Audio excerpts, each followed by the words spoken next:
The really interesting thing about the second semester is that it brings up all these issues that have to do, they become very familiar issues to Armenians, but in this time period, they're quite new, is how are you an Armenian Christian when there's no Armenia? And in the previous centuries, there have been Armenias of different sizes. In the period that we talked about at the end of last semester, there was an Armenian kingdom, the Bagratid kingdom, which became two kingdoms when you add the kingdom of Vaspuragan, and then it became a bunch of little kingdoms as well. But there's always been something, large, small, medium, united, fragmented, whatever it was, there has been something. In this time period, there will be nothing for the vast majority of people in terms of an Armenian government. And for a church that has built its structure on cooperation between church and state, this is like cutting off one leg. It's always been the secular power and the church power working together. When you don't have one of them, how do you balance? What do you do? How do you fill that space? What's the new balance going to be? Or is there going to be a balance? And so the issues that were faced in the first semester by the church and the ones that we're going to be looking at in the second semester, second millennium issues, are somewhat different. In the first millennium, there were all those interesting experiments at the beginning in how to organize the church. Should it be dynastic? Should it be Gregory's bloodline that continues to run the church? When that is no longer possible, then what do you do? So there was some stuff about church organization and how that might work. And the solutions changed over time and in different situations. Then you had the problem of how do you mesh Christianity and its teachings, once you decide what those are, with Armenian culture in a time period when Armenian culture was not basically Christian, it was basically Zoroastrian or pagan. How do you make those things mesh? So that took up a lot of time and energy as people tried to figure out what exactly each of those things was and how they might work together, what could not work together, what needed to be eliminated, and so on. Third issue that came up in the first millennium was how to set boundaries. So what about the things that don't really, not exactly don't really affect the Armenian church, but that are not central to its interests? For example, icons. What about the Council of Chalcedon? What about those movements that we talked about where people were anti-church? So they didn't see a need for a hierarchy or for services or liturgies or any of that, stuff that they considered to be superfluous and surface phenomena. So there was a lot of setting boundaries around exactly what does it mean to be an Armenian Christian, what things are in that pot and what things are out. And then there was a lot of consolidating and splitting that went on in that first millennium. The divorce from the Georgians, getting really close and cozy with the Syrians, initially in the 4th and 5th century, and then again in the 8th. And then there was the question of what to do when the Muslims come to town. How much can you consolidate with them? How can you separate from them if you don't want to consolidate? What kind of alliances can you make? What kind of alliances are deleterious to you to make? And then what about ecumenical dialogue with the other Christians, which meant Byzantines, Syrians, so Greeks, Greek-speaking, Syriac-speaking, Arabic-speaking eventually.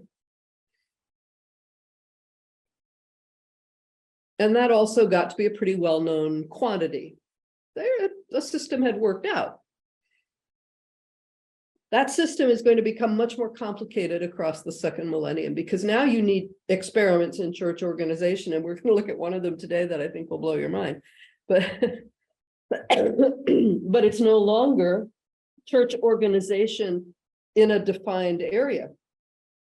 It's a worldwide church organization that's growing. The Armenians in this second millennium are going to get a wider and wider and wider and wider diaspora, to the point now where I don't, they would have to think really, really creatively in order to manage this. I don't see that happening, but it takes time for people to have the penny drop. Go, this is not your grandfather's church. Now we have Armenian Christianity and various other cultures, because you've got Armenians living in all these different places with all these different types of neighbors who all have cultures. And Armenian Christianity has to deal with all of that. Is there any Armenian culture in there? And if so, what is it? The question that becomes more complicated is you have Armenians all over the place, each one with their own Armenian culture. How do you coordinate that with what's going on in the dominant culture or the majority culture where they're living?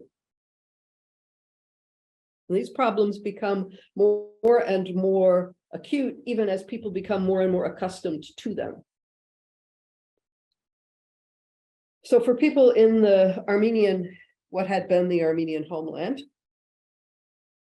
it still was the homeland, it just had no government. And people across the Middle East, the experience of an Armenian Christian living under Islam is quite different from the experience of an Armenian living with Europeans who are Christian in other ways. And so there's all of the negotiation has to go on about, okay, how much other Christianity is okay? How much isn't okay? What about life as a second-class citizen? Are people willing to be that in order to remain Armenian? What about the temptation? Is it a temptation, or is it just a natural thing to blend in? How do you deal with that internally? How do you deal with that in your family dynamics? How do you deal with that in your community? Is it the kind of thing where in public you look white and in private, you eat Basterman and whatever other Armenian things. You speak perfect English in public, at home you speak perfect Armenian. How does this work? And are you willing to sacrifice that in order to get ahead in the society which you have adopted as your home? What if there's a cost to that? How does that work? And for a church leader, how do you persuade people that there is value in what you were born into, in what you cradle believe, that might make it worth it to you to say, no, I'm not compromising that far.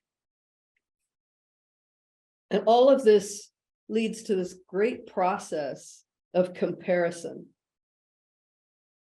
Comparing what we have with what they have, how we do it with how they do it.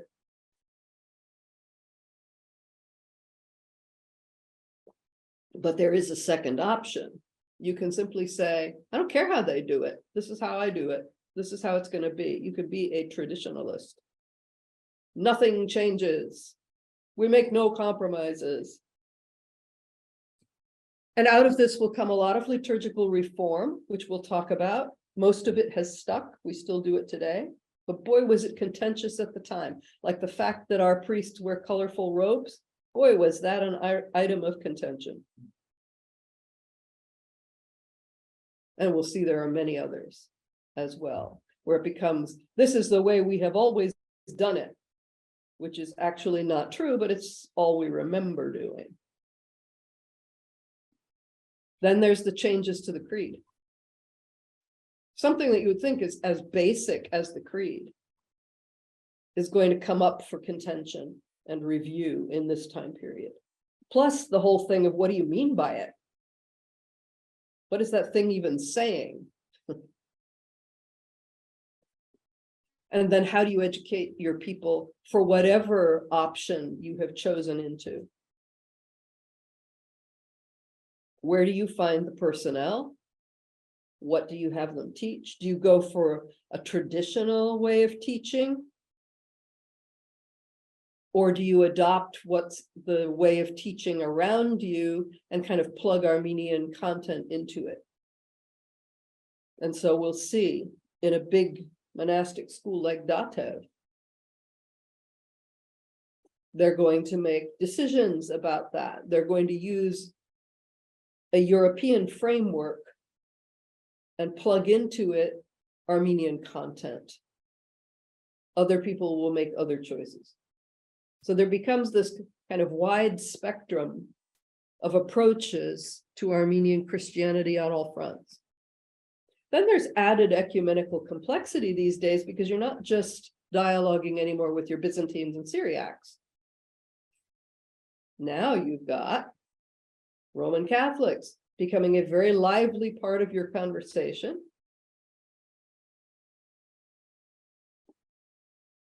Roman Catholics who sometimes are wonderful and sometimes are not in terms of their attitudes towards other people. And then as time goes on in this millennium, you also get Protestants, and then you get all kinds of different Protestants until we get to the 21st century where you have 150 different kinds at least, all with their own different ways of teaching. Plus you've got old Roman Catholics, new Roman Catholics. Then you've got all the lapsed people, and then you've got all the Buddhists, New Age, Hindus, who knows what else.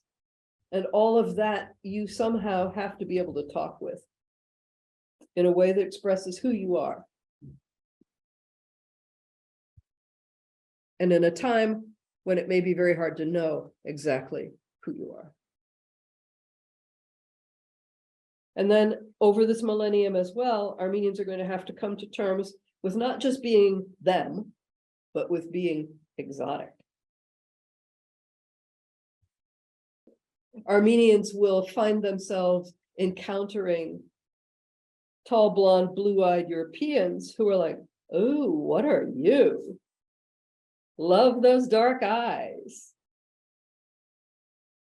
And who will, so there's a kind of, like there was in the early 20th century when people got very interested in the Arab world, there was a lot of kind of romanticizing and objectivizing of people who were a bit different. And Armenians will look at that and go, huh, maybe on the one hand, this is very annoying. On the other hand, maybe there's some benefits to this. Can we? On the other hand. Exactly. So yeah, we might want to talk to people like Cher. Okay. So coming to terms with all of that across a very long time period, I want to come back in and focus on what was happening in the world in the 11th century, just to give us a little bit more perspective. What's happening in the larger world? And then we'll focus in on some things that became possible in this time period that had never been possible before. Okay, so in other places, this is the time period where the Danes are working very hard to take over England and Norway and become the northern regional power, which is hard to imagine now when you think of how easygoing the Danes all are. That was not the case in the 11th century. There's all kinds of blood being spilled over this. In 1002, Leif Erikson discovered North America. Nobody knew it was there. So now the world is a different shape. Then you find awful things happening in Europe, like executing heretics. That has not happened before. In Byzantium, heretics might be branded on the forehead with some kind of a sign. but killing them and burning them, probably not. So there's a new edge, and there's a new kind of pressure that's entering into Western religion, pressure to conform. You also have Arab science at one of its high points, when the famous scientist Avicenna, or Ibn Sina, died in the middle of the century. He left behind 300 books that he had written on scientific and mathematical subjects. So science is busting. It's going viral everywhere. People are inventing stuff. People are discovering things. People are looking at mathematics. All kinds of translations are being made out of Greek into Arabic, trying to discover the secrets of the ancient mind. And then smack in the middle of the century, Rome excommunicated Constantinople. Romans and the Byzantines don't speak anymore, or if they do, it's not polite. And then 1055, very important change going to last for hundreds of years. The Turks take Persia. 10 years later, the French take England. 20 years after that, the Christians try and get Spain back from Islam. So the Islamic power is on the decline. The Arab Islamic power, the Caliphate Islamic power, is on the decline as the Turkish power is on the rise. And the same Normans, the same French who took England also took Sicily away from Islam. So the Muslims have lost the west end of the Mediterranean. And then we have this weirdo thing that happens right at the end of the century. We're going to spend a lot of time on how and why. You get the First Crusade, and in 1099, the Crusade takes Jerusalem from Islam and makes it a Christian city again. Of course, a Roman Catholic Christian city. So that in a nutshell, there's a lot going on in this century. There's a lot of conquest. There's a lot of new powers factoring into the region.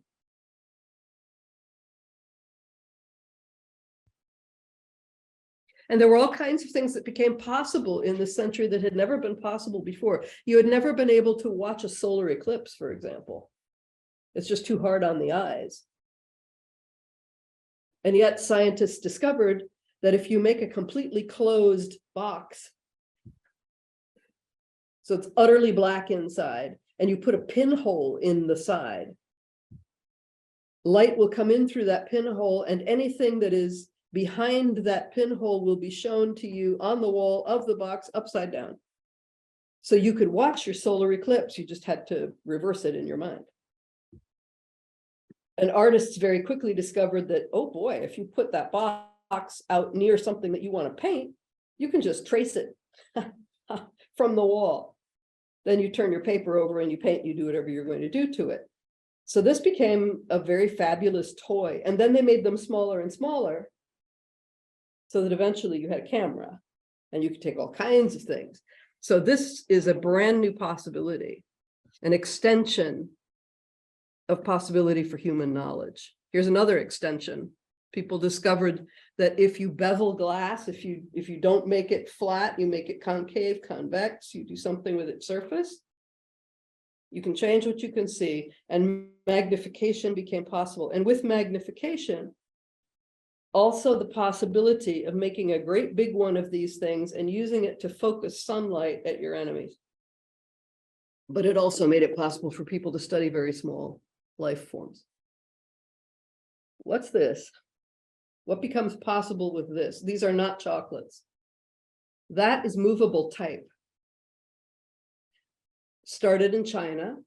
And so now, instead of handwriting every page of the book that you wanted to copy, you could set the characters on that page in a frame,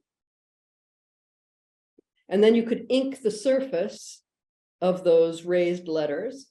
You could put a piece of paper on it, you could flatten it down, and you would have an impression of the entire page. The only kicker was you had to be able to do this backwards, so that when you made the impression, it would come up the right way. This revolutionized life. This is like the internet of the time. And you also had paper, so you could do it relatively cheaply. You didn't have to go killing animals for their skins in order to create books. You are on the cusp in this century of a revolution in learning where everybody has access. And then there's this.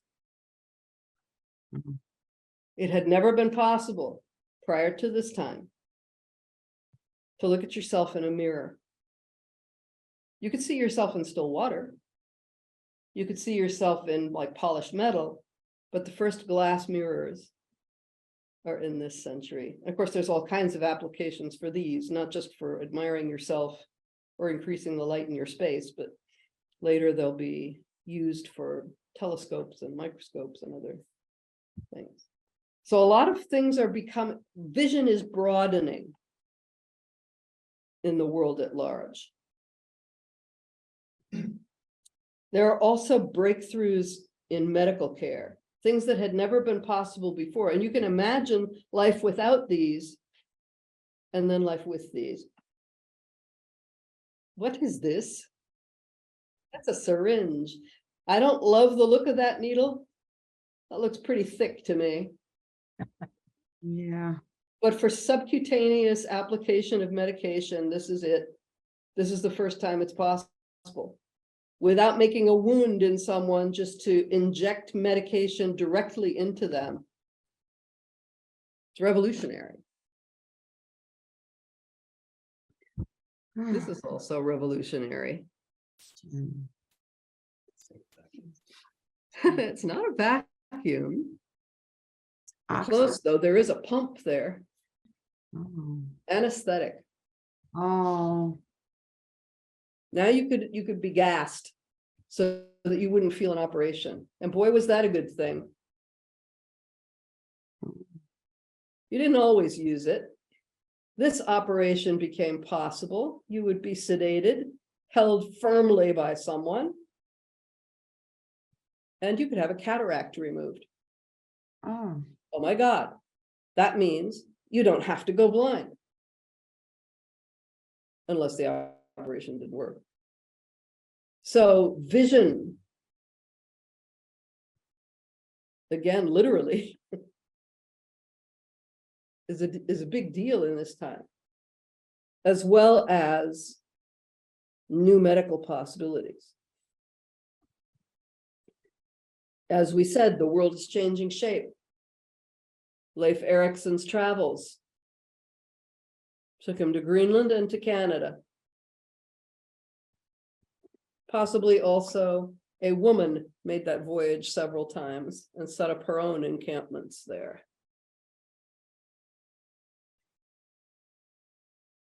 The French take over England. This is from the Bayeux Tapestry, which shows the Norman invasion.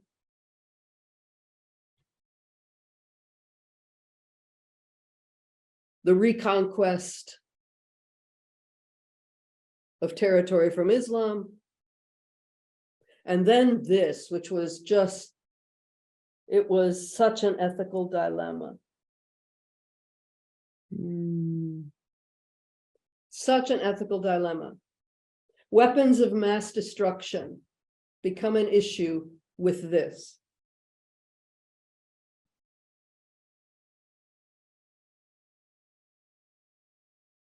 You see what makes this a weapon of mass destruction and an ethical problem? This bow will shoot a mile. It can be planted.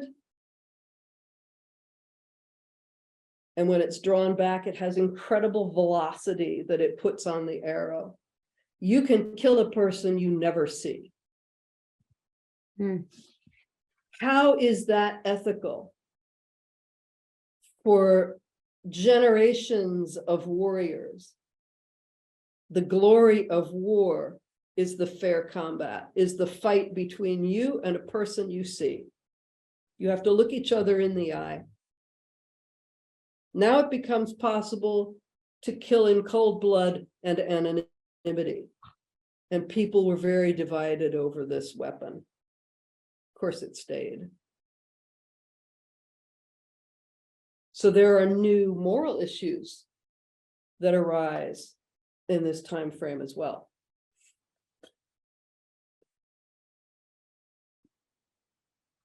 So I have a question for you. The only one who might not be able to answer it is Vartan. The rest of us are good. Where were you on December 31st, 1999? Oh, Hmm. nice. I was in Jerusalem, listening to cop cars coming down my very quiet street to arrest my neighbor, who had decided, since this is going to be the apocalyptic year, that he would rent a tank in order to, take advantage of the situation, I guess, afterwards, and keep his family safe. And the military wanted it back. So the police came to arrest him and take the tank away. Pretty interesting. There was also a large group of Koreans who dressed in white and went up on top of the Mount of Olives because they expected that the Lord would come and take them that evening. And he did not, nor at any subsequent time during the next few days, at which point they got hungry and cold and came down. So the big deal about the turning of a millennium also applied in the century that we're talking about. So whether you're Normans building castles in England and putting nice moats in them, whether you're Byzantines and Romans who are splitting apart from each other in a final schism, or whether you are people who are ultimately going to be going on a crusade, the reason why you're doing these things, the backdrop to whatever you're doing, is the millennium. 999 turns to 1000. And even though that is not the Armenian calendar, or the Jewish calendar, or for the matter of that, the Muslim calendar, there was something about this millennial business, especially in Europe, but also in places that were aware of it, that really changed how people were thinking about the world. There's a kind of a prophetic fervor that comes over people in this time period. Plus, there's a lot of thought like, well, if the world ends in 6 months, so you're in the middle of the year, if the world ends in 6 months, what do I want to be doing? You can imagine for some people that's probably uplifting, and for other people it's probably a great opportunity for crime, overspending, or whatever else. But it affects how people are dealing with things. All right. So we're going to have the long shadow of the millennium to talk about. We also have to take into account that Armenia begins this millennial century cut up into a bunch of little kingdoms. In the middle of the century, a lot of it is going to end up in Byzantium, and then at the end, there's going to be nothing. So people who were born at the beginning of the century, who live in the beginning of the century, have a completely different Armenian experience than people who live in the middle, and a completely different experience again from people who live at the end. There's like almost no common ground. So it felt apocalyptic, I'm sure. You have so much change happening so fast. Relatively speaking, I mean, grandchildren couldn't understand the stories their grandparents told them because the places aren't there anymore. So, in that situation, what are the immediate issues for the church? And we can put them all as questions. What do we do when? In light of the coming end of the world, what do we do when the Caucasian Albanians want a divorce, just like the Georgians got a divorce from the Armenians? How do we deal with that? Do we make a big thing out of it, or do we say, it's only for a few years? Give them what they want. What do we do when the grassroots movement keeps pushing the church, keeps challenging why we do things, keeps persecuting people who actually go to the mainstream church. What do we do when the Byzantines hate us? Because they did in this time period. How do we react? Do we fight, or do we say, okay, let Jesus deal with it? He's coming soon. How about sharing space with Muslims? Might this whole millennial idea have some influence on Armenian tolerance? Like, yeah, whatever. Oh, the more things change, the more they stay the same.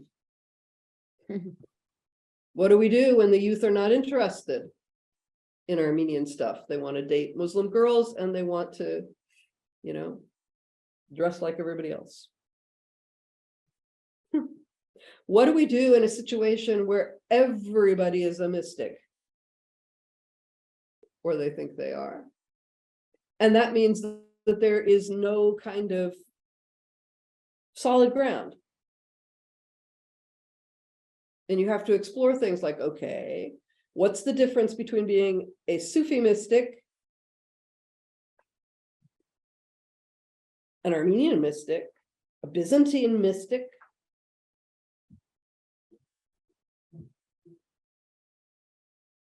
Does any of it actually matter in the light of the end of the world?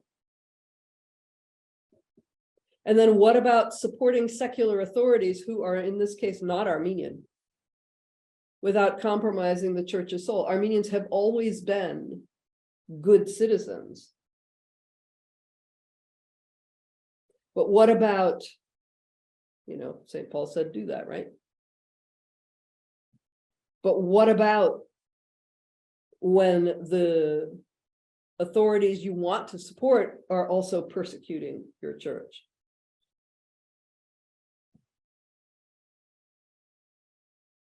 And the ecumenical complications that this implies, with the Byzantines in particular, are very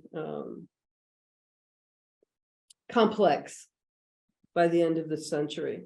There is a new low that's reached in Armenian and Byzantine relationships. The Katolikos Anania Mogatsi ordered the rebaptizing of Chalcedonians. Byzantines tortured non-Chalcedonian clergy.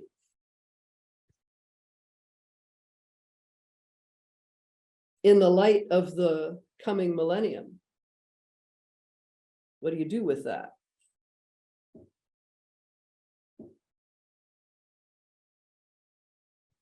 What about things in Islamic culture that Armenians are going to copy assiduously? For example, Armenians have an issue. Youth are uninterested in Armenian faith. Not true of Islamic youth. Islamic youth are very into their faith. So what are they doing? How are they accomplishing this?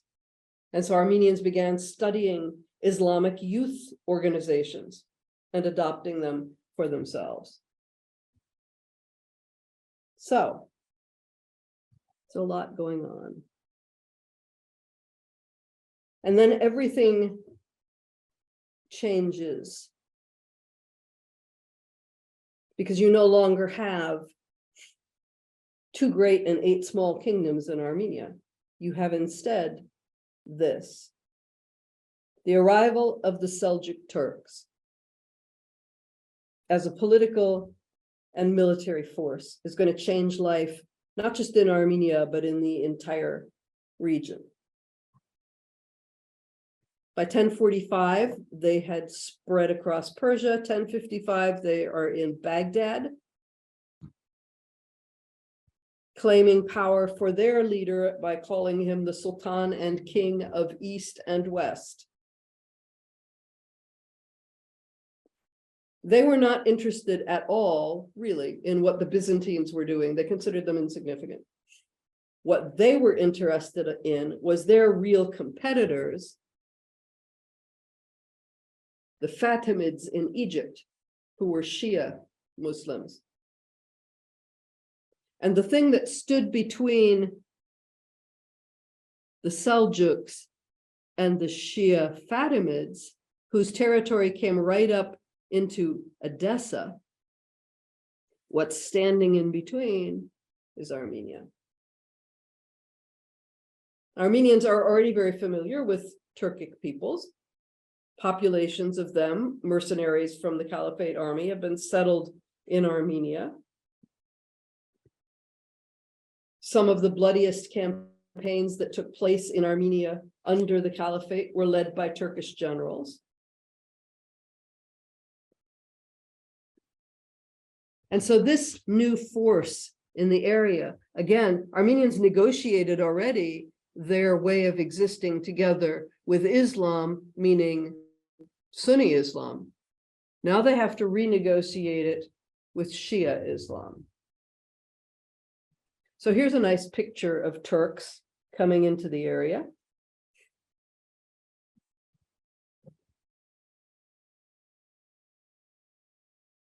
With their different types of weaponry.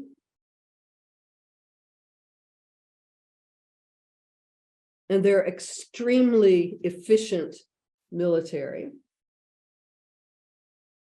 And so the map of the area is going to look like this. You have Seljuks kind of bleeding over 2/3 of the way to Istanbul.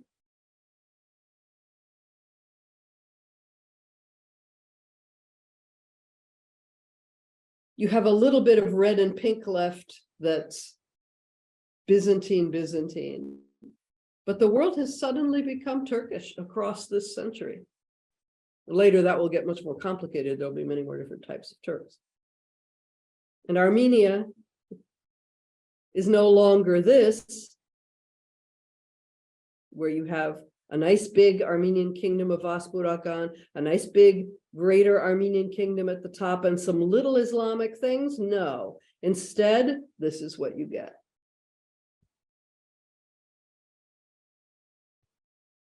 So as this begins to happen, as Turks begin to take over Armenian territory,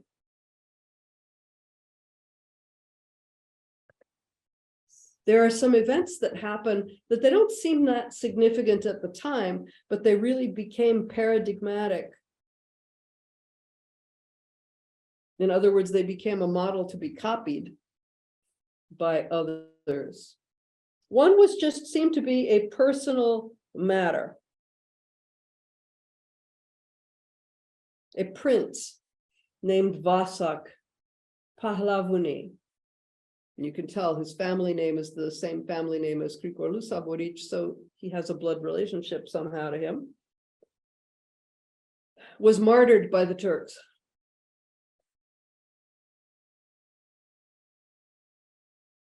And that event totally changed the life of his son.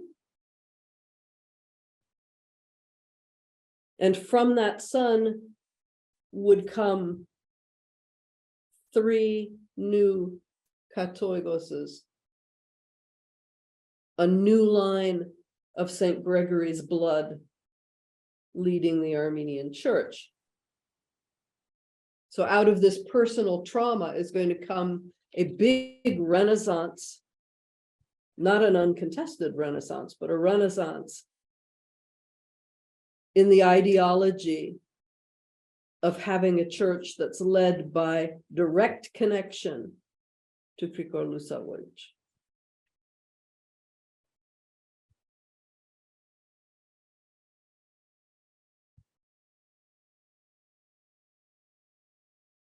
A second thing that happened became a model to be followed.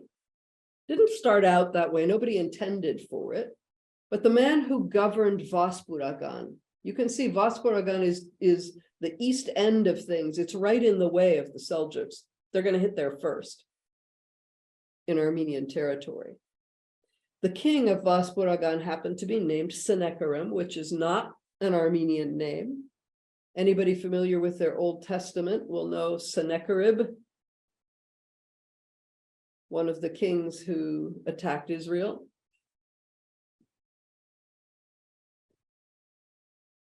Sennacherib's family traced their origins back to that king. he was very concerned about this whole Turkish thing. Meanwhile, he had heard that his neighbor, a guy named Davi, who ruled the area of Tyke.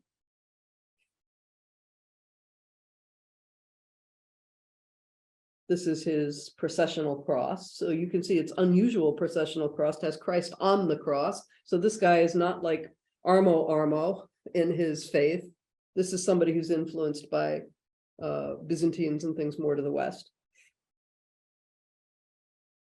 He knew that David had made an agreement with the Byzantines that when he died, his lands would go to the emperor. He made the emperor his heir. And it was fortunate that he did, because he was assassinated right at the turn of the century, right in the millennial year. How awful is that?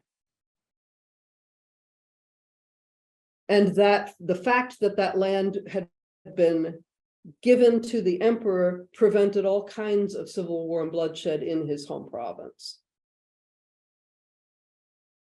And so Sennacherib also had a son named David. So he sent his son to Constantinople to say, okay, what would you give us if we did the same? Now, Vaspuragan is a nice big chunk of territory. And the Byzantines said, well, that's an interesting prospect. You really want to do this? Let's talk about it. And so Sennacherib traded Vaspuragan, which looks a lot like this,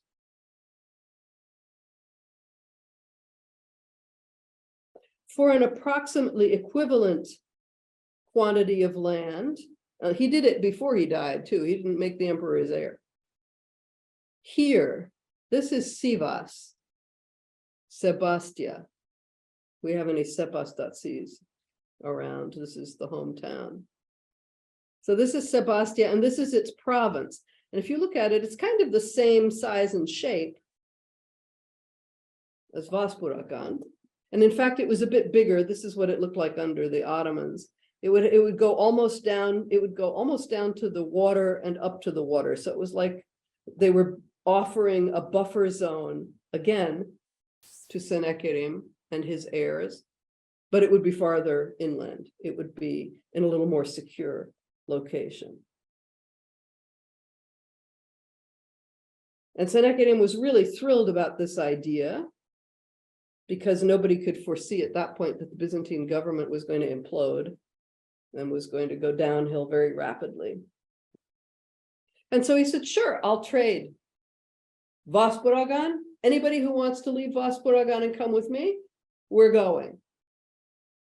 Which probably meant that a lot of the peasants and farmers and things like that just stayed where they were and hoped for the best.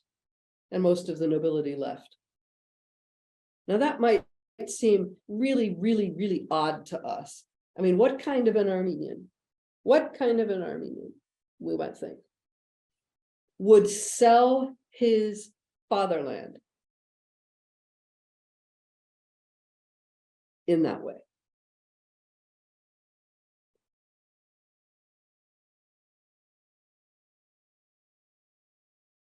However, Sennacherib was a very pious man. And one day he had been praying over this situation. Dear God, what do you want me to do? What's the best thing for my people and me? And he did something which I hope none of us has done, but I'm fairly sure that with a number of Protestant influence in the room, probably we have. He asked for a Bible. And when his servant brought the Bible, what do you think he did with it? He opened it, put his finger on a verse. Yeah, I've done it. Divine guidance. Yeah. Matthew 10:23 is what his finger landed on, which says, when they persecute you in one city, flee to another.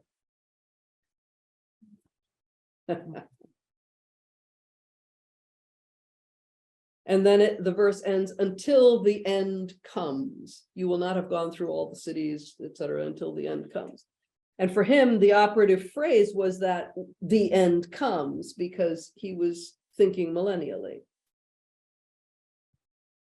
So what difference would it make if he exchanged, if he lived in Vaspuragan, or he lived a couple of 100 miles away in Sebastia? It was all going up in flames anyhow.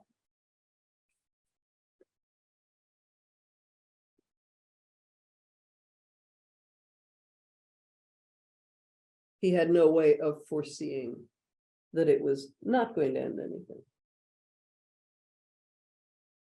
On their part, the Byzantines agreed to this deal because they were also concerned about Turks.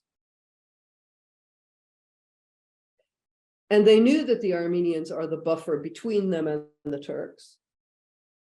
But after Emperor Basil passed, gradually there was a decrease in the trust that the Byzantine government placed in its Armenian population. And so what was making the Byzantine emperor nervous was the idea that his buffer zone was in the hands of Armenians. And so he figured, let's move them all out. And I will send colonizing Greeks, Byzantines, of other varieties, to occupy that space, and then I will have a dependable buffer zone.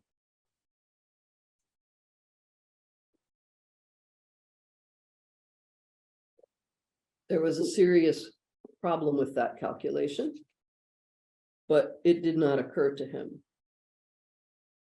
at that moment. And that same consideration is going to apply when the Byzantines consider, here's a nice picture of, this is actually a great picture. This is one of the last pictures on Ahtamar, the island in Lake Van.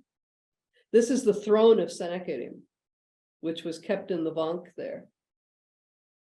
Now, of course, it's disappeared. But here you have some nice vanagons and a couple of altar servers.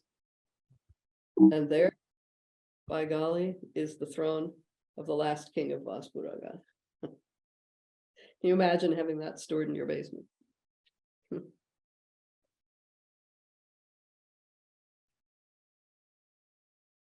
So with the Bagratid kingdom centered on Ani, we'll spend some time looking at this, was also a concern to the Byzantines, and it was a concern to itself as well. Because as the middle of the century approached, there was serious, I mean, you think Spare is causing problems. There was serious difficulty within the royal family. King Gagik I, who's shown here with his lovely wife, died after an immensely powerful reign of almost 30 years. Left behind him 2 sons, which would normally make a father proud, but they were absolutely opposite to one another in body and character. And the parents had never been able to make them friends, let alone make them supportive of each other. Their oldest boy was named Hovannes Sambat. They gave him a hyphenated name. The younger brother was named Ashok, short and sweet. Hovannes Sambat, very intelligent, very capable in terms of administration.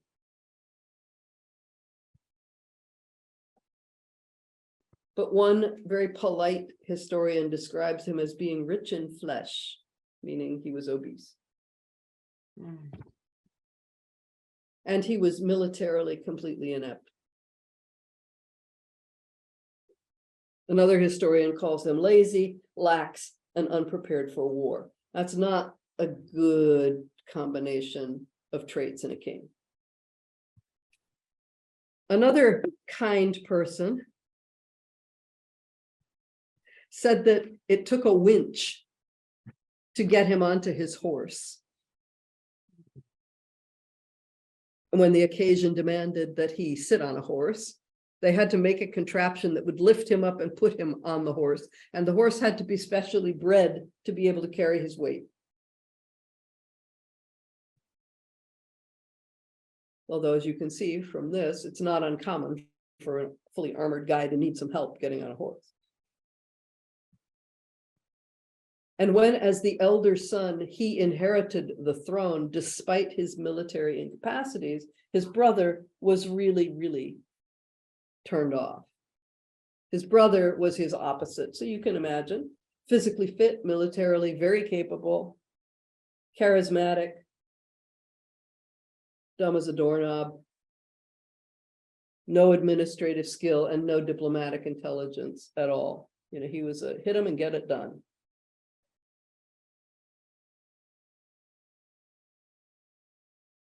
And of course, their father is dead by the time Hovhannes Sambat becomes king, and Ashot refused to recognize his brother as king. Went off, left the capital city, went out to live in the countryside, taking most of the military with him because they liked his style. And a civil war began between the brothers. Ultimately, they're going to divide the kingdom between them. Hovhannes Sambat will be king in the city of Ani, where his skills were at their best. His brother will be king of everything else. It was just better that they not be in the same space. And there are some fantastic stories about how different people try to reconcile these guys.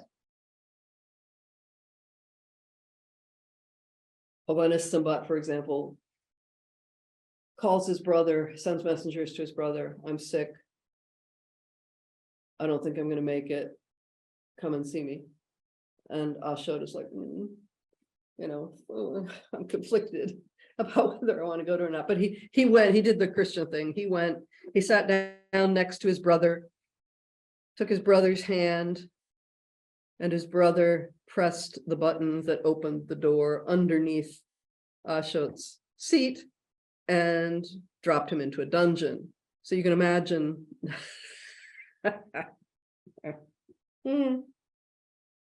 This is a great problem for the Katoigos of the time. The Katoigos of the time was really no saint. Not in the sense that we would normally think of it anyway. His name was Petros I.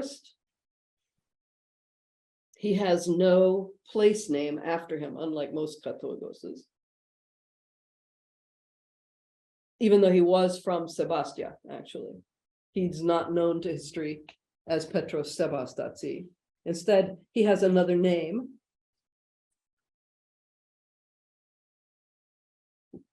And he got it like this. In the first year of the rule of Hovhannes Sambat in the city and Ashot outside, an arrangement that the Katoigos actually brokered, he happened to be in Trebizond, Black Sea resort, where the Byzantine emperor was spending the winter as well. He was not stupid. He wanted opportunities to get on the good side of the Byzantines. It's a beautiful mountainous area. Numerous ancient monasteries dotted around it. And at Epiphany, for us Nativity, the baptism of Jesus was celebrated in the water of this river, the river Mashka. And because the Katoigos was there, the emperor and the Byzantine bishop invited him to attend, and they asked him to participate, do a little bit of your blessing of the water service. Byzantine bishops present would bless it in their own right. So it was a very nice gesture. And according to someone who was a contemporary, said when the patriarch, the Armenian patriarch that is, poured the dominical oil onto the water, sparkles of light suddenly danced on the water. So there's suddenly the sun breaks through the clouds just as Petros is doing the Armenian prayer. Everyone present saw them, they glorified God, and our faith was exalted. This is a great story. It's too great a story to leave it alone. And so it's repeated again and again over the next several hundred years by different people. And let me tell you how it develops. A century and a half after the event, a historian writes, the patriarch prayed, and light shone forth from the patriarch's hand when he poured the oil onto the water, to the astonishment of all who witnessed it. A century after that, a historian says, the Lord Petros stopped the river for an hour by a miracle of the Holy Cross in the presence of the emperor. And even later, this is amazing. A historian named Sumbat writes, a great fire appeared above the water, and the water was still for a time. And then we get this one. This is like the best one. The historian Giragos, another 150 years later, 100 years later, when the Holy Patriarch Petros prayed, the water turned back, and a great light arose which outshone the light of the sun. So we've gone from having sparkles on the water, which the Byzantines appreciated as a nice sign of the Armenians' prayer being acceptable, to this incredible thing that happens. And so Petros is known to history, not as Petros Sebastatsi, but as Petros Kedatarts, Petros who turned back the river.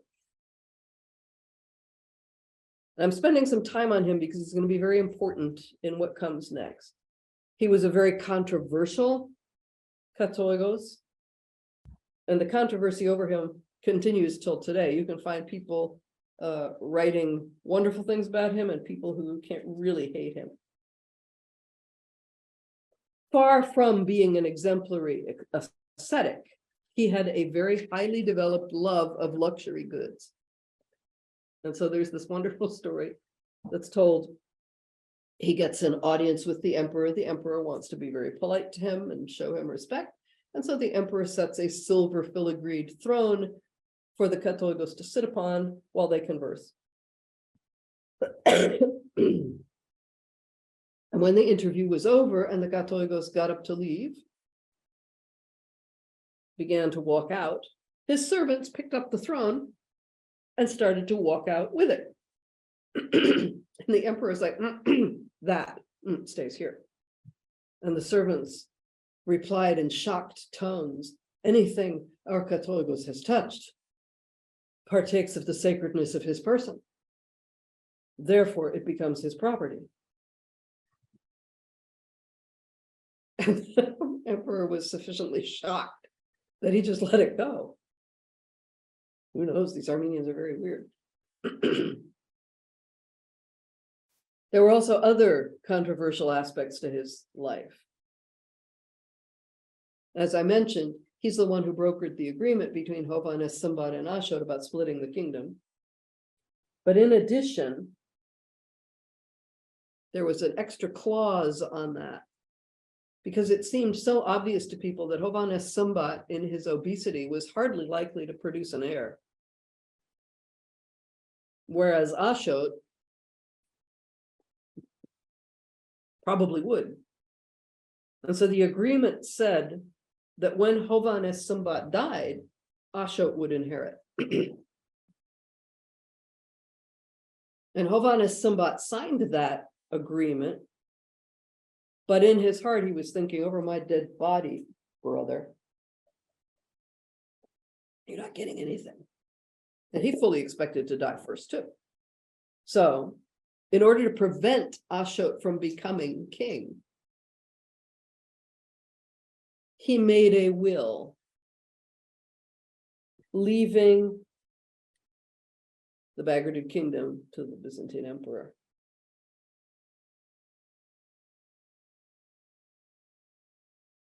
And he didn't tell people about this, but nobody could foresee that the emperor he left it to would die the same year he made the will. The will is now irrevocable because it's been sent to Istanbul or sent to Constantinople for recording. The emperor he willed it to died. His successor was not somebody that Hovhannes Sumbat would have wanted to give his land to. And to make it like a perfect tragedy, Ashok died. So Hovhannes Sumbat's revenge against his brother was totally unnecessary.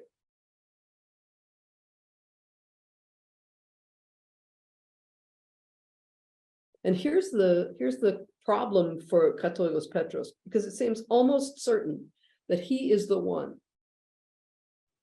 who took Hovhannes Sumbat's documents to Byzantium and who may have actually helped to engineer this whole fiasco. From the point of view of a modern person looking at this, this means that the Katolikos is a traitor.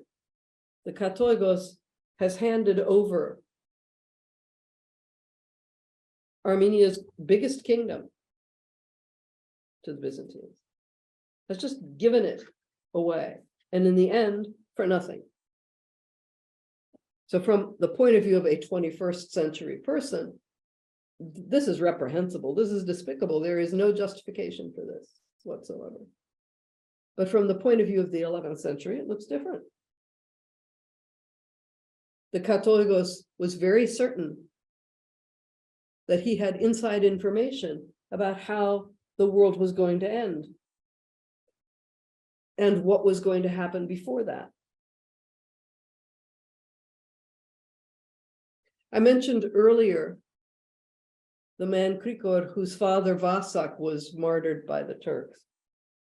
Krikor grew up to be an extraordinary intellectual. He translated Plato and Euclid into Armenian, so philosophy and mathematics. He had a bet with a Muslim that he could write the Bible in verse in 4 days, and he did it. He was learned in all cultures, a very sophisticated man. This is part of the decoration from the church he built at Havut's Tar. But while he was perfectly capable of dabbling in the Islamic world, he was very pro-Byzantine, as was the Katolikos. Even though they were Lusavorchagan totally in their faith, they were very pro-Byzantine in their politics. And this despite the fact that Katolikos Petros was imprisoned several times by the Byzantines, at least once at Krikor's fortress, which is a great place called Bijni.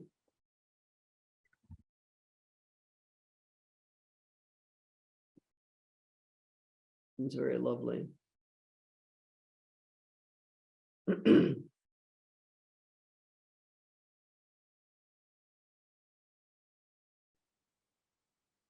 Why would he be so convinced that the Byzantines are the horse to back, even when they persecute Armenians, even when they imprison him personally? Why was he so sure? Again, he had inside information. He also had some practical skills. He was looking around and seeing that in the 11th century, Armenians are very, very highly placed in the Byzantine state.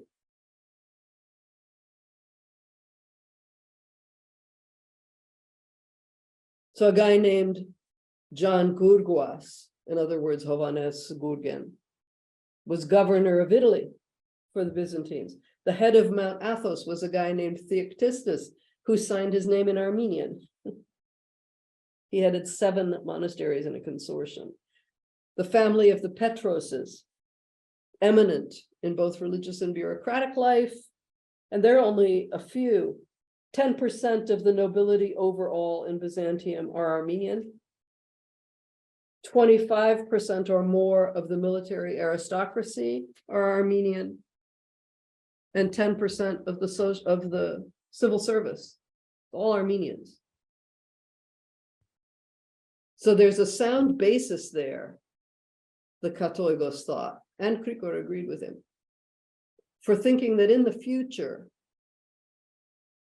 Armenia will certainly find the Byzantines helpful. So that's one piece. Another piece kind of happened accidentally. Another piece of their pro-Byzantine fervor. There were shooting stars. There were portents in the heavens. There were weird weather phenomena and so on, like pink rain and things like that.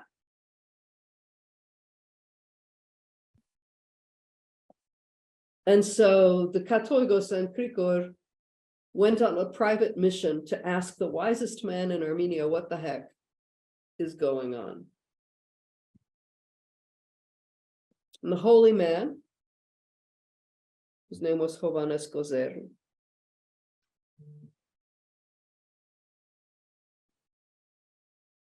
heard their question, withdrew to his cell, prayed and wept, and finally came back with his prophetic insight, his message from God.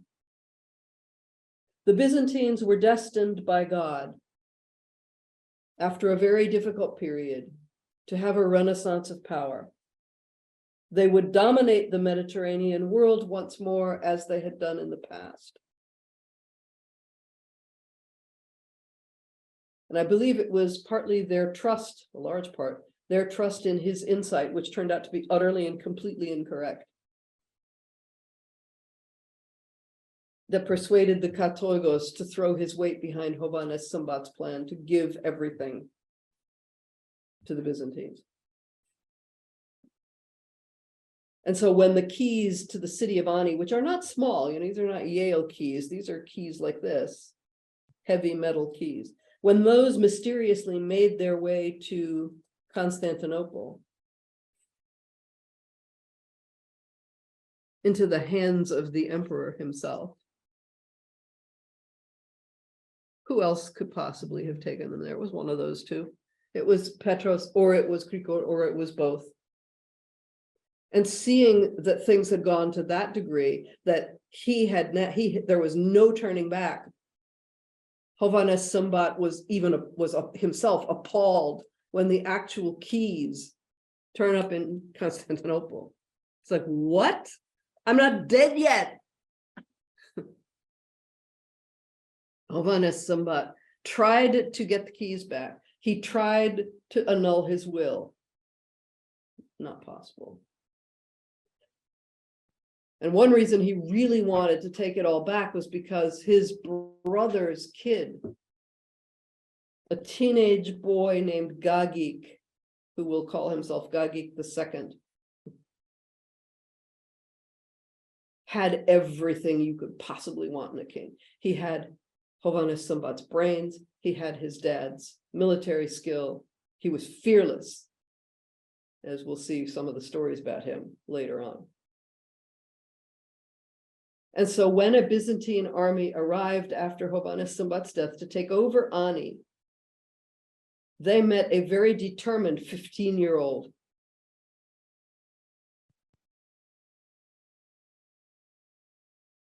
who refused to surrender the city, even though they had the keys. He sabotaged the locks and made it possible to close the city again. And if it were not for treachery on the part of a pro-Byzantine nobleman inside the city, he would have held the Byzantine army off. He was that good. And the kingdom fell. The Katolikos was arrested by Constantine Dukas, whose coin you see here, and was pressured to turn over the treasury of the Armenian church to the Byzantine patriarch, since everything Armenian was now Byzantine. Armenian churches were sacked and despoiled of their vessels and vestments. Church properties were taken or taxed. And just for fun, you can see why Constantine Ducas needed to collect tax money. Here's a picture of him on the horse at the left, being chased by a bunch of Muslim soldiers. So what does he do in order to get away? He drops a lot of gold coins on the ground to distract them. They stop to collect the coins, he gets away. And it gets worse. During the reign of his son Michael and his regent, the Synod of the Byzantine Church in Constantinople ordered the burning of all Syriac and Armenian sacramental books. They would no longer be needed. The Armenian Church and the Syriac Church, in their mind, were becoming Byzantine.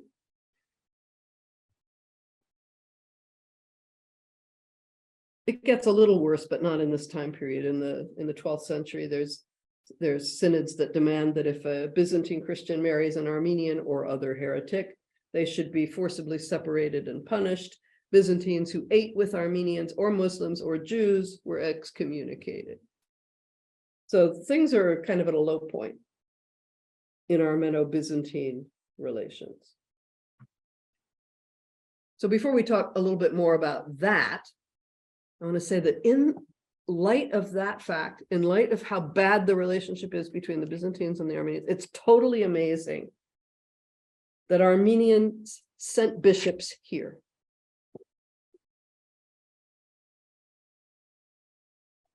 Does this look familiar? You know where this is?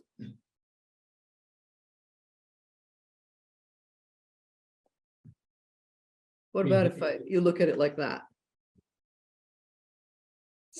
Same country. Where did the Armenians provide bishops for?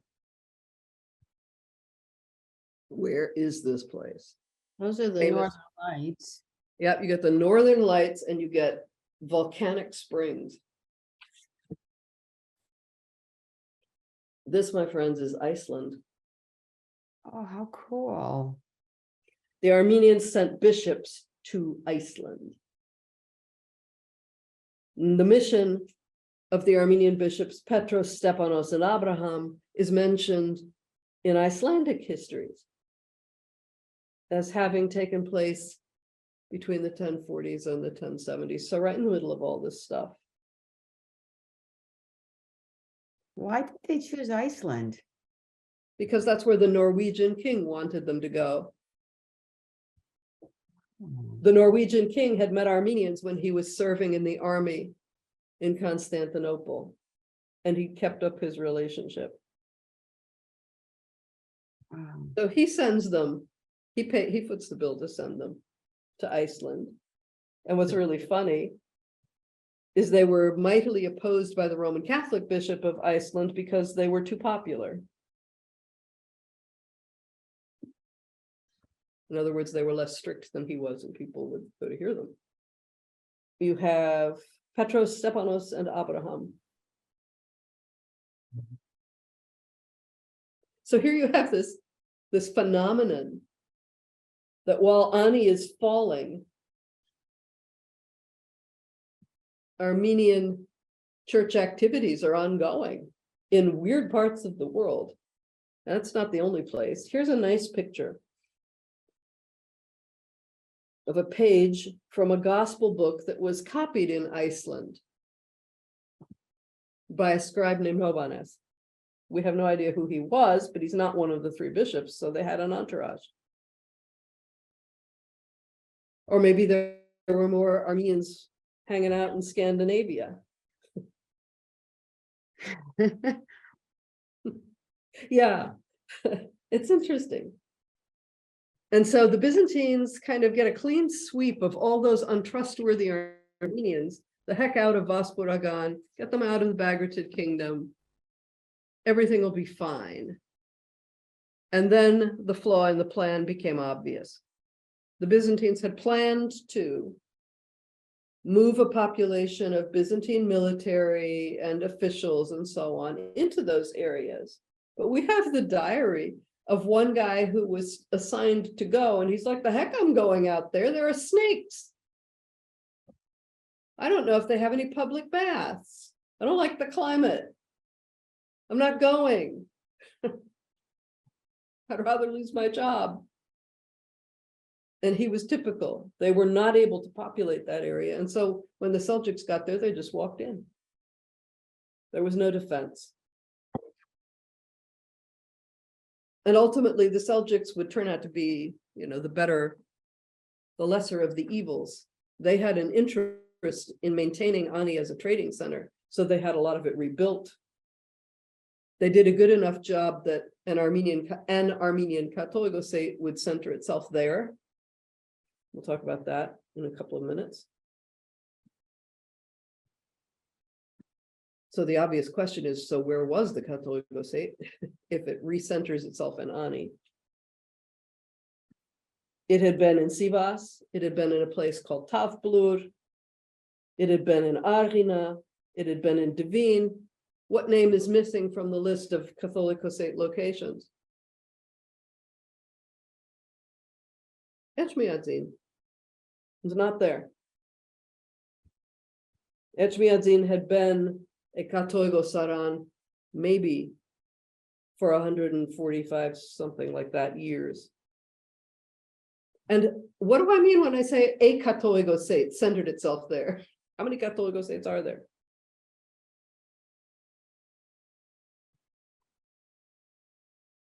We'll get to that in a minute. The fall of Ani, even if Ani was preserved and upgraded in some ways, was still very traumatic. Ani would never again be ruled by Armenians. Bagratids, Arginids, none of them is going to control Armenian territory again. Obviously, Armenian history didn't stop without an Armenian government. Happened before, it would happen again. It's going to be the predominant pattern in this millennium. There were Armenians who stayed living on their own soil, but other people ruled it. So there are obvious issues for Ekatoligos in this time period, and for clergy who have to pastor people in this time period.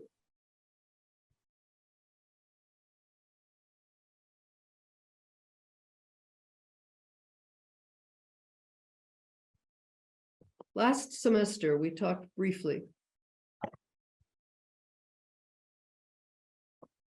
about Armenian populations who had left Armenia, mostly guys who had served in the Byzantine military, were given land in this area, an area that was known as Cilicia. And so around the fall of Ani, many Armenians left Armenia, not for Sennacherib's territory in Sebastia, which was also an option, but for this.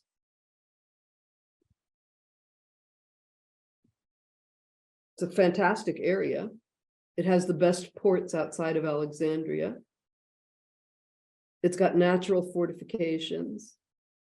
It's got a wonderful climate that will grow everything from bananas, tropical fruits, to olives, desert fruits, to apples, cold weather fruits.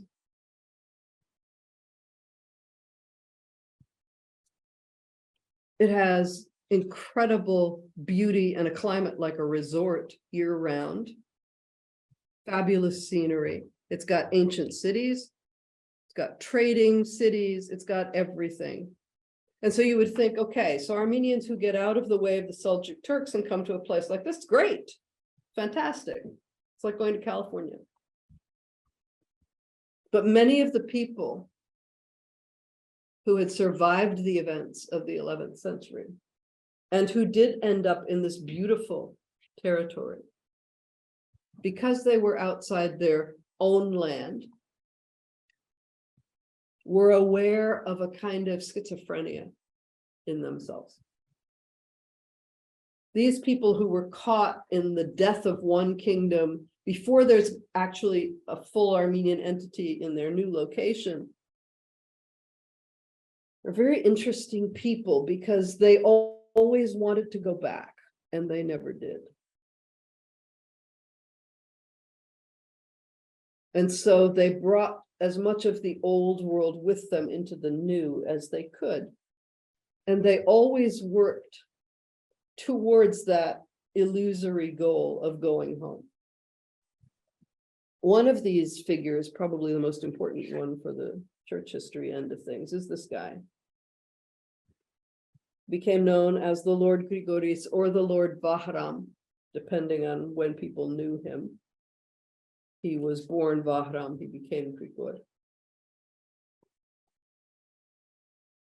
He was the son of Grigor Magistros, the one who was the friend of Petros the Katoigos.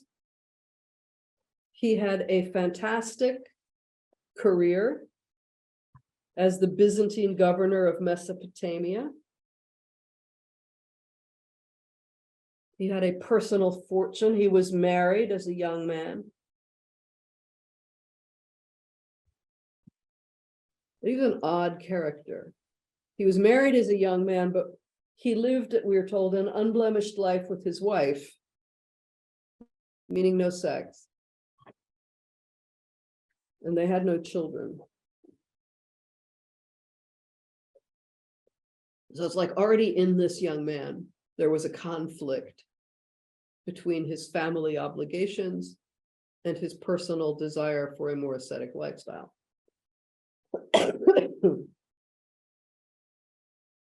And it's remarkably similar to the story of Grigor Lusavoric himself, although he did have children, that after a while, Vahram Grigoris separated from his wife, withdrew from political life, did go into a monastery.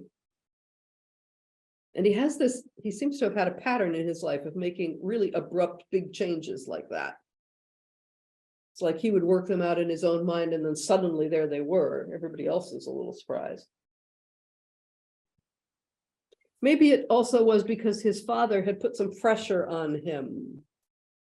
Here's a letter that the Magistros sent to his son. Again, no pressure. Parents do these things to their kids. Wonder why you laugh. So he writes to him and talks about their lineage, their connection to Grigor Lusavoric.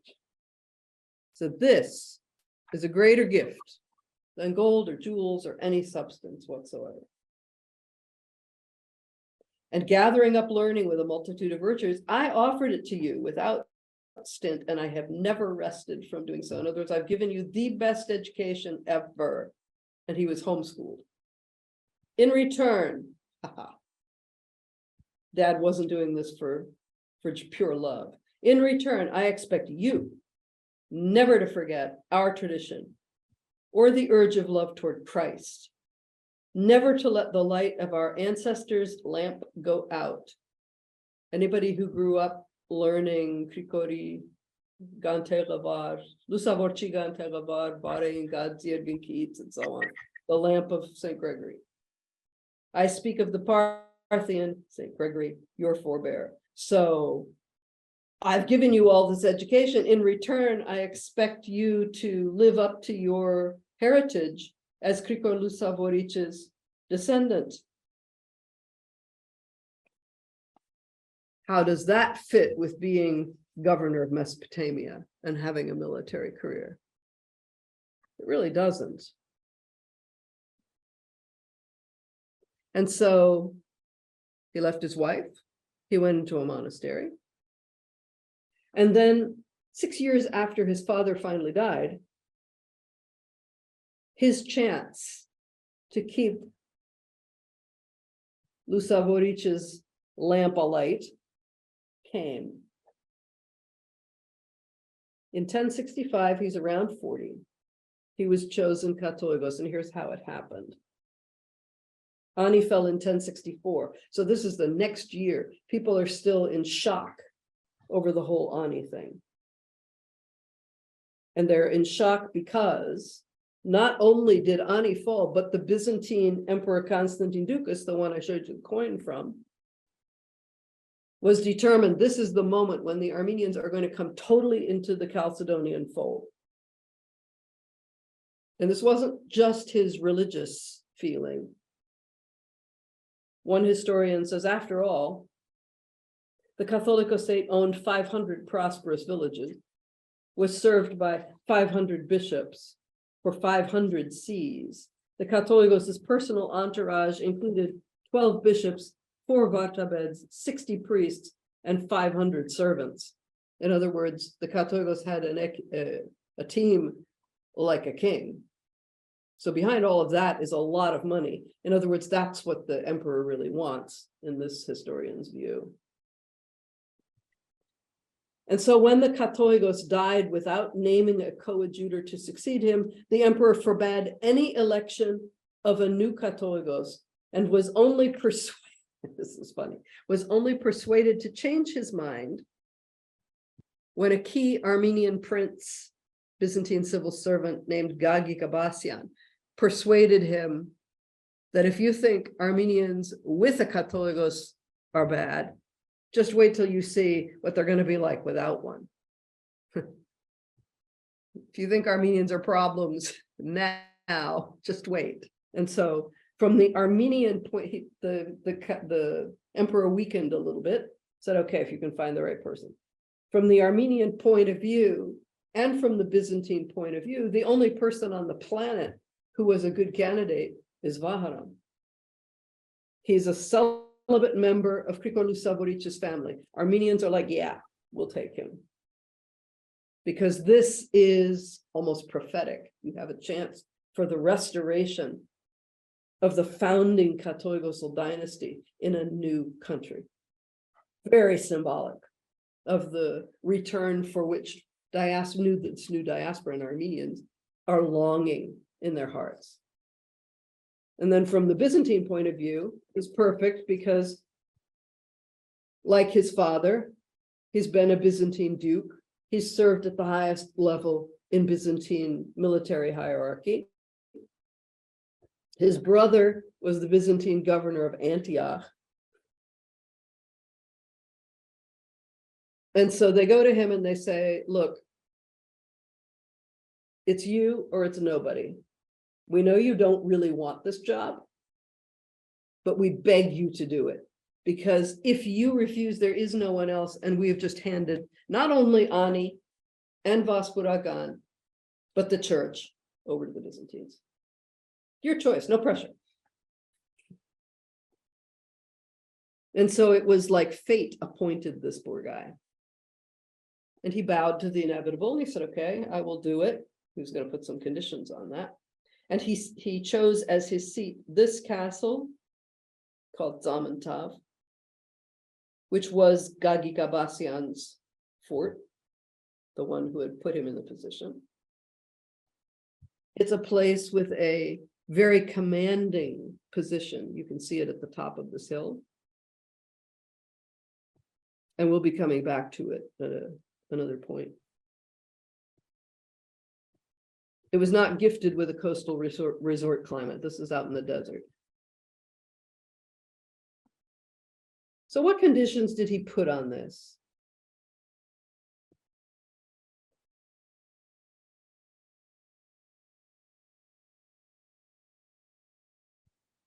Four years in, he held a meeting to say, I need to strike a balance in my life.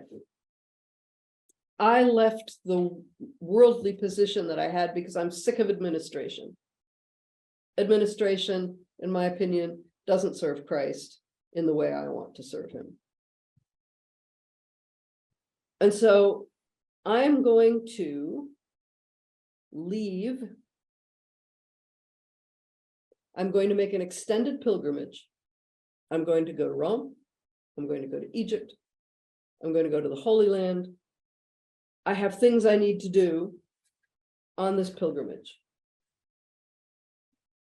While I'm away, I am appointing as my locum tenens my placeholder,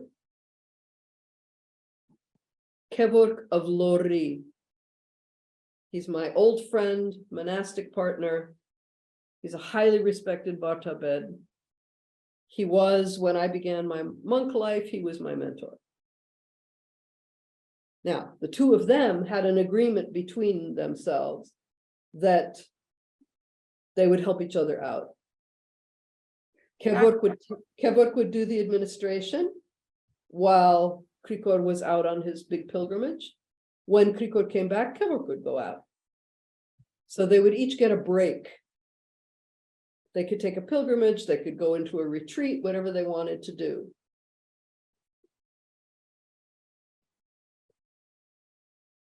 So there would be a kind of shared katoigosate.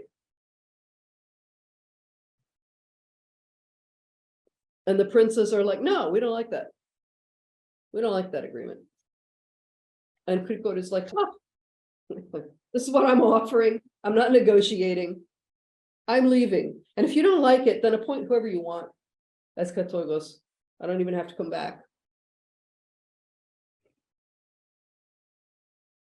And logically enough, they said, well, okay, if that's how you want it, we're fine with that. You can go. You've left us Kevork. We're okay with him as katoigos. And so while Krikor went off on his pilgrimage, the princes approached Kevork and said, we're happy to have you have the full katoigosate since he's just abdicated. And then when he came back, everybody's a little confused. Nice to see you. Thought you abdicated. Would you like to see the katoigos? And he was really, really, really, really upset. Mostly upset with Kevork. He's like, so why didn't you tell them about her? Why didn't you? I'm back. You're supposed to withdraw now. And Kevork is like, dude, you made it unclear. You're the one who said you were leaving. How is this my fault? And so this lovely friendship breaks apart completely. Krikor resumes his position. Kevork goes off and becomes bishop / katoigos. We don't know. It seems like he got to keep the title.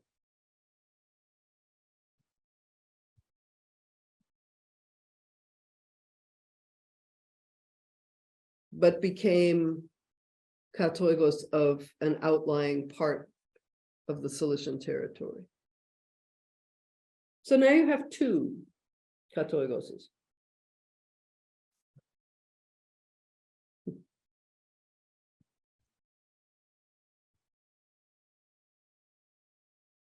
And then what? You now have Armenians living in Egypt. What are you going to do for them?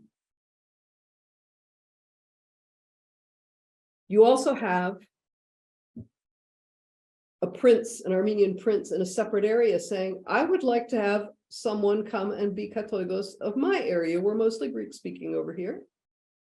And so Krikor says, okay, here's your katoigos. Now you have 1, 2, 3.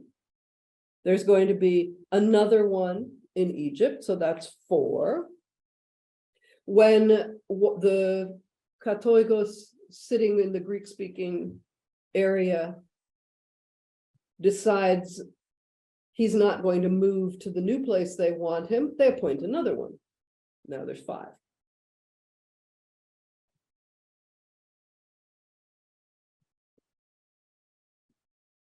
What is this? We are so used to the idea that it's a scandal to have 2 katoigosates.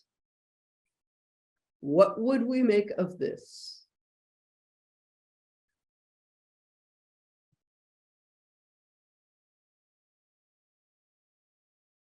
Then you count the Albanian katoigos. There are 7 katoigoses. And then there is an 8th one, Anahtamar, who's just called Mivoman, somebody. All of them were either suggested or actually instated by Krikor. So this is one of the experiments in church organization for dealing with new situations. If you have Armenians in Egypt and you cannot go to Egypt yourself, you put a fully empowered Catholicos there. If the people in Ani come to you and say, we would like the Catholicos state here, you say, good, here's a Catholicos for you. And it seems like Krikor had in his mind the idea that there would be a Catholicos of Catholicoses who would kind of be ultimately responsible, but these guys are fully empowered in their own regions to do whatever needs to be done.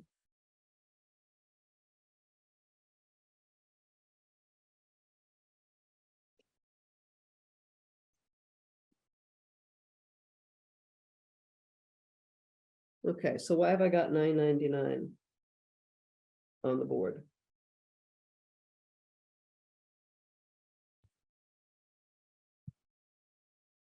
Is that when this all was happening? No, this is when the problem begins.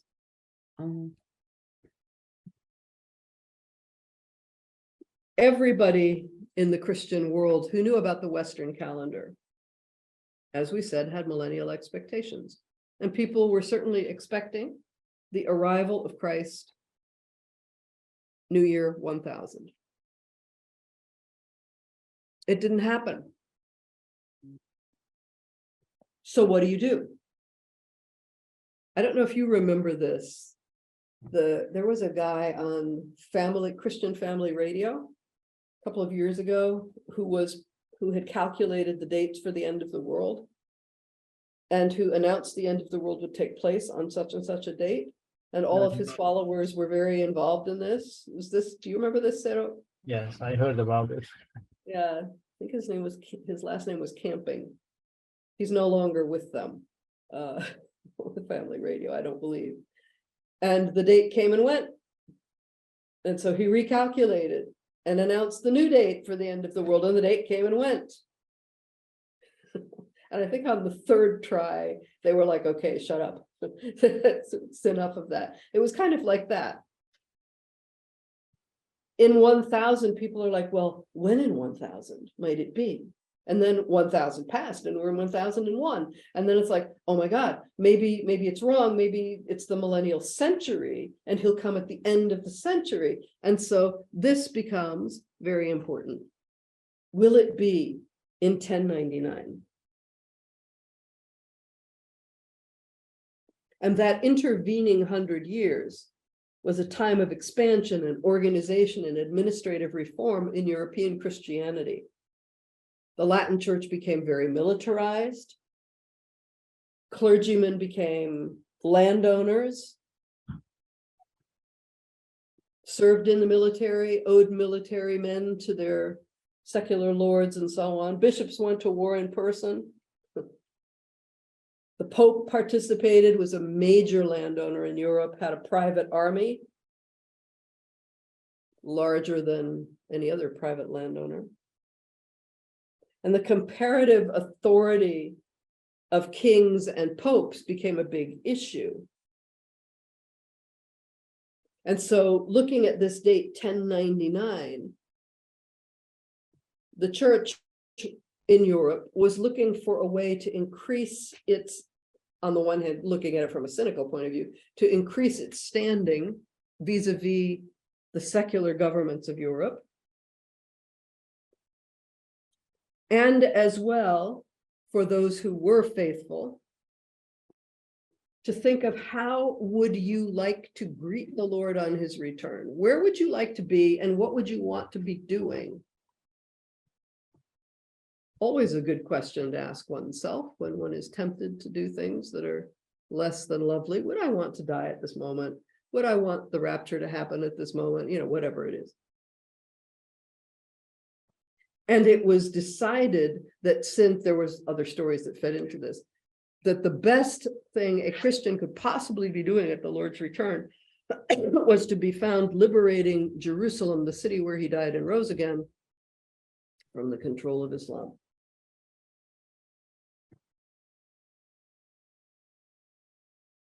And the Europeans seem to have been quite blissfully unaware that to get to Jerusalem, you have to pass through lands that belong to other people. And so here's a set of the different routes that people took to get to Jerusalem. None of them successfully avoids other people's territory.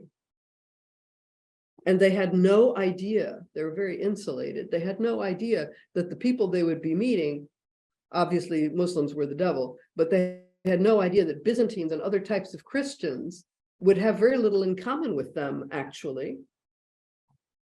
And there was a lot of bad feeling that very quickly grew up between the Europeans and the very sophisticated Byzantines. Byzantines didn't fight. Byzantines hired people to fight.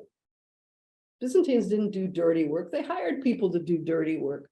And there you suddenly have Byzantium encountering these barbaric people who, whereas Byzantines, in everybody at their home has a heated bath, right? Europeans might, if they swam, they were cleaner, but they considered that bathing was bad for your health. And so you can imagine what it was like to be in a room full of them. So here you have all these brawny, smelly, tall, pale-eyed, pale-haired people who lived in drafty towers, not in palaces lined with, gold thread and things like that. And the Byzantines are like, just get them out of here. And the Crusaders are like, what a bunch of pansies. These people are just wimps. Look at that. That is supposed to be a real ruler, looking at the Byzantine emperor. And there he's standing in a dress with embroidery on it. There was nothing in common, and they couldn't stand each other. But Armenians were a whole different thing.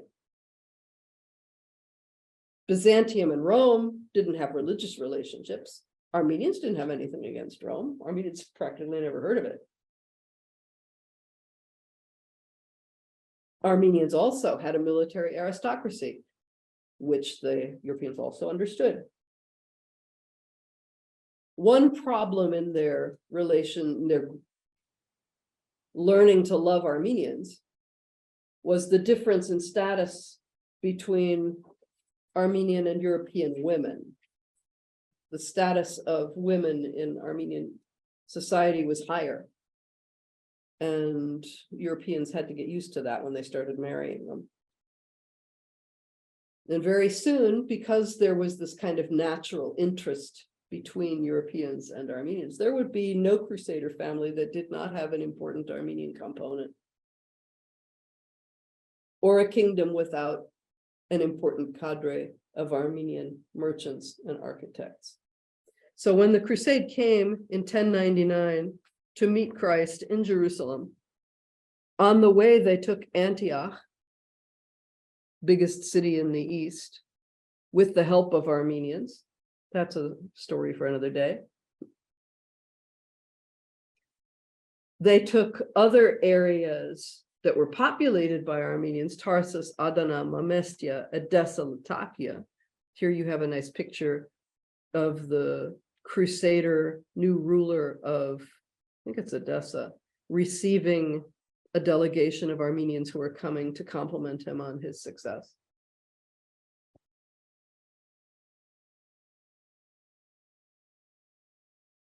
And of course, Jerusalem.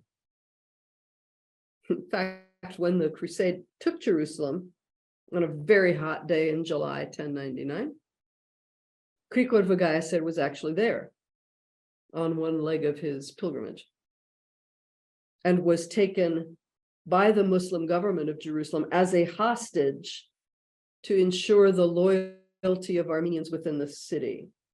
He was held here, and it's one of those amazing stories. He and the other prisoners, the other hostages, were taken out into the courtyard to be executed. And just as they were about to be killed, the crusade breached the wall in the south part of the city, just a few feet from here, and they escaped. So was a pretty traumatic moment. And the Crusaders killing everything in their path. Here's the inside of that fortification. Made their way to the Holy Sepulchre Church, wading through blood and bodies, we're told, because they didn't discriminate between, you know, a Christian Arab or a Muslim Arab or anything. They all look the same. They're all kind of brown and they have beards.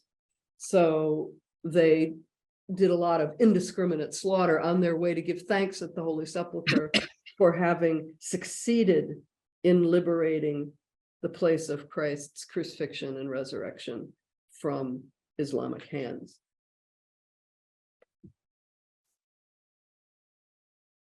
So, as the crusade is passing through and coming in Jerusalem, this is just kind of fun. The first king of Jerusalem, Crusader king of Jerusalem, this is a picture of him, Godfrey de Bouillon. He refused to be called king of Jerusalem. He wanted to be called the protector of the Holy Sepulchre. He only reigned for a single year, but it was the pinnacle year of his life, you better believe it.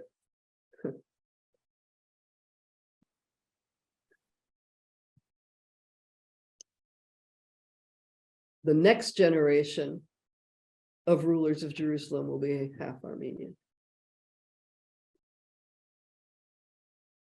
Every major principality in the Middle East was ruled by an Armenian woman at one point in this period. It's just absolutely fascinating. And each of those women is like something out of a soap opera. It's just amazing, the stories that come out.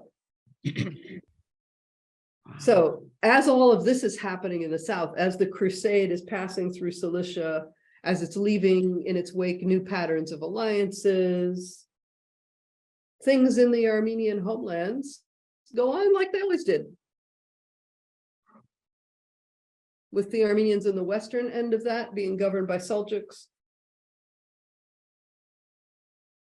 people in the east being governed by Seljuks and other little random Islamic groups, and a lot of Chalcedonian influence radiating out of Sebastia and Kayseri and drawing in forcibly the Armenian populations there. And you can see a bifurcation is born. So you have the Cilician / Crusader segment of Armenian life with its access to power through marriages and so on. And you have the homeland Armenians who were doing their best to tread water and stay alive under Turks. Their attitudes towards life and what it means to be an Armenian are going to be very, very different. It's not like there will be a complete separation, but there's certainly a widening gap between Armenians in the diaspora who consider themselves to be true Armenians because they survived all of this stuff, and Armenians in the homeland who consider themselves to be true Armenians because they didn't leave. So that's that for this evening.